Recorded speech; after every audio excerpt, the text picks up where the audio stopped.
The Mike Thomas drama down in New Orleans. I kind of wanted to wait to talk about this with AJ Hawk, but since I just mentioned it, everybody knows how this is going to work. I'm going to talk about it. It's very interesting because it came out that he got into a fight with CGJ. CGJ. Gardner Johnson Webb. There it is. Something. Gardner Johnson. Chauncey Gardner Johnson. Chauncey. You mixed CGJ, the college and it's all right. So CGJ is a member of the secondary for New Orleans, and it came out that in practice, he and Michael Thomas got into it. A fight happened, blows were thrown, and all of a sudden, the next thing we heard was Michael Thomas was suspended for the Monday Night Football game. It wasn't that it was his injury to his ankle, which he was out for the week or previous weeks before that. This was because of personal conduct. This is because of what he did in practice. And I raised quite a question of if one fight with a corner, and no offense to CGJ, very important part of the team, by the way, we have learned since then. But no offense to CGJ, if your star wide receiver, man who's all pro, young guy, he's very, very, very, very good, a pivotal part of your offense, gets into it in practice with somebody, A, happens all the time. B, the last thought you would think is this guy cares so much in practice that his emotions are running so high that he's actually fighting people. We should suspend him coming off of an injury. Like, I just didn't think that was going to be the case. Just as somebody who is, I think I've witnessed a lot of practices. I've seen a lot of things that don't get talked about. For a scuffle to happen, even if there's a punch thrown, by the way, I thought there had to be a chance that he broke his hand and they were trying to cover up for him. Like, oh, it's just a personal conduct thing or whatever. And they didn't want to come out and say that he had a broken hand.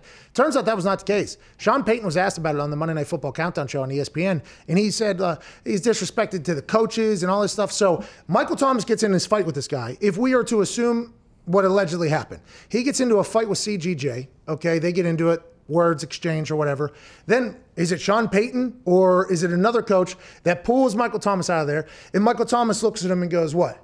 Oh, get the fuck off of me. Yeah. You think that's what happened? If Michael Thomas does that to Sean Payton, I would assume that would then make Sean Payton go, who are you talking to? And then potentially suspend him just out of spite, right? Just out of spite because you don't talk to me like that. Or did Michael Thomas potentially dig a little bit deeper with certain things that are happening on the offense this year as opposed to in year past? I mean, now that we know that there was an altercation between Michael Thomas and the coaching staff, it's like, I want to know I would like to know what happened, just because we heard about J.J. Watt and Bill O'Brien. And as soon as we heard about that news of them getting into it on the field, the only thing you heard me say was, oh, I just wish I was there. Just because you got so many personalities, so much money, so much success, and so many alphas talking to each other. Oh, it's awesome. It is absolutely. Normally, you try to get everybody on the same page. So whenever you see there's a potential disagreement between two big names, it is must see. Like, this is like, okay, I'm here for this. Let me go ahead and grab some popcorn. I will grab said tea. I will drink it down, and I will observe what happens here. With Michael Thomas with the Saints, I'm intrigued to hear what happened, how it happened, and how they get past this, especially with the tweets that he's putting out, where it's basically like, oh, I'm the bad guy? Okay, bet, basically. He's like, oh, I'm the bad guy now. So now these stories that are coming out is I'm a bad guy. And then he says, think what you want. I ain't trying to clear no rumors up. Okay? So he's like, I'm not answering about what you guys are thinking, but going, think whatever you got. And they say, you ain't a snake, but they will make you. Okay, so this is him saying, this wasn't on me, by the way. This is Michael Thomas subtly subtweeting to everybody that's talking about situation between coaches and Michael Thomas, saying, hey, this ain't me. This is on the other side if you want to ask a question. So he did answer what happened, and he did clear up some rumors, just without saying he's clearing up any rumors. Can we assume that things are much worse in New Orleans than they're putting on? Because we haven't really heard any previous issues with him from practice or anything. So I don't know if they're trying to cover up for him. But he broke the NFL receptions record last year. Guys, it seems unbelievable. Like a short leash for a guy like that. It does. And why is a guy who did break the receptions record upset with the New Orleans Saints? And then more people started to think, Mike Florio of Pro Football Talk, who does deep diving into language and contracts and everything like that because he's a former lawyer, he basically mentioned in this article that this suspension that they can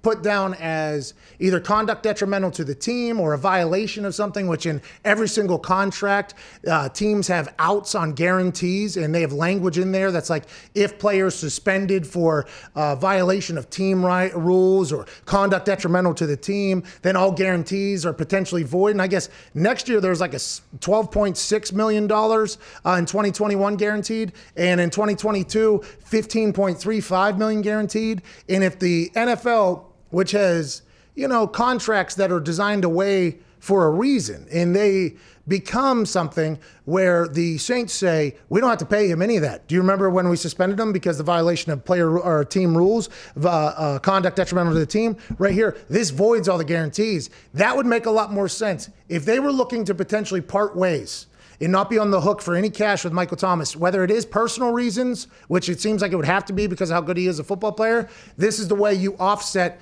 any guarantees that you have if you're a team. It's dirty. It is dirty business. This is what the NFL is. That's why I've been so intrigued to see what happens with Dak and the Cowboys, because business in the NFL, I've been on inside of it, and now that we've seen it from outside, it is something where it is very stringent. They are not scared to pull the rug out from underneath you if it's going to benefit them financially, especially if they want to go in a different direction. It feels like that's probably why they made the move made the move that they did. Shout out to Mike Florio for digging into that and finding that, but that's 100% real. Like, there is a chance that that's why this is happening, and this does not end well, I don't think, unless Michael Thomas has to go back and go like, okay, I know that you're trying to screw me in the future here. I don't like the way you guys are talking to me, and I'll just give in because of whatever. Or do you think Michael Thomas, who is a human who has emotions, is potentially going to hold a grudge for a little bit, and who knows how this is going to play out? Well, and does Sean Payton think that it's his system? Because, I mean, Emmanuel Sanders went in there all alone, and he had 12 catches for 120 yards. So Sean Payton might be thinking, why are we paying this guy all this money if we got Emmanuel Sanders who can do exactly the same thing? It's very interesting. What do you think is going on with Michael Thomas and Sean Payton down there?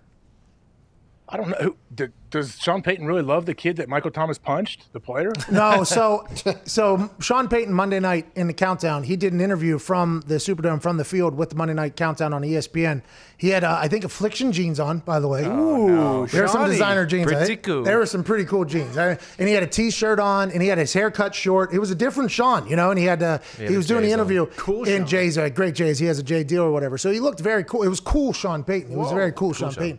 In the first question, I don't know what he thought he was going to get asked. I have no idea. But the first question I saw was, what happened with Michael Thomas? And he was picking his words. You could tell that he was choosing his words. It wasn't like a smooth answer. It was like he was trying to figure out what he was going to say. And he talked about the encounter with CGJ. I think it was presented in the question or whatever. And then he said he also disrespected coaches, and that's why we disciplined him or whatever. So I think if you listen to stories and rumors that are coming out, and if you read Mike Thomas's tweets about the whole thing, subtly, or subtweeting about the whole thing, it seems like there's a potential at odds between coaches and Mike Thomas. And we don't know if that's just Sean Payton, or if it's a wide receiver coach, or if it's anybody else, or if this is all just a bunch of bullshit. But him getting suspended for a game while he's healthy and saying it's because your number one receiver, the guy who broke an NFL record last year, got into an altercation with a DB, like that happens in practice. Like that is what happens. So for them to suspend him, you have to think a little bit deeper. So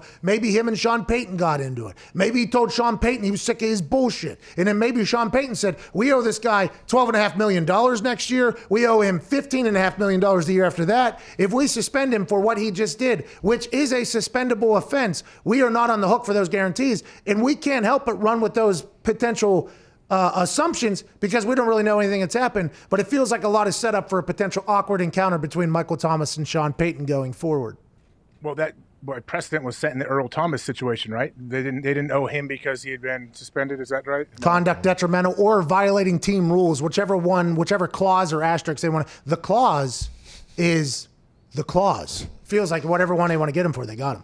Yeah. Not only does it set it up in the future if you want to move on from Michael Thomas so you can void some of those guarantees. So, hey, your owner, your GM's going to like you a lot more if it gets to that point. But I think what he's also, the main reason he would do it is to kind of set the tone, to be like, hey, man, this is our stud. This guy is possibly the best receiver in the NFL. Last year he probably was. And I'm going to suspend him because of what he has done. I have no idea what he did on top of punching the guy. And when you say disrespect the coaches, yeah, I don't know. What could he have done? Just gone crazy on him in front of the team? Hey, fuck you. Probably flicked him off. Whoa, yeah, it probably has to be bad. To suspend your best player, Pat, when you're a team that's kind of up in the air, you don't know who you are yet, like that's a big deal. What if he took 2 Gatorade bottles, okay, in Sean Payton's face and went stone cold, right? And then he goes like this, and then he walks right off the practice field. What if he stone cold Steve Austin, Sean Payton right in his face? I would, A, love that, and B, see how Sean Payton could potentially take that as offensive.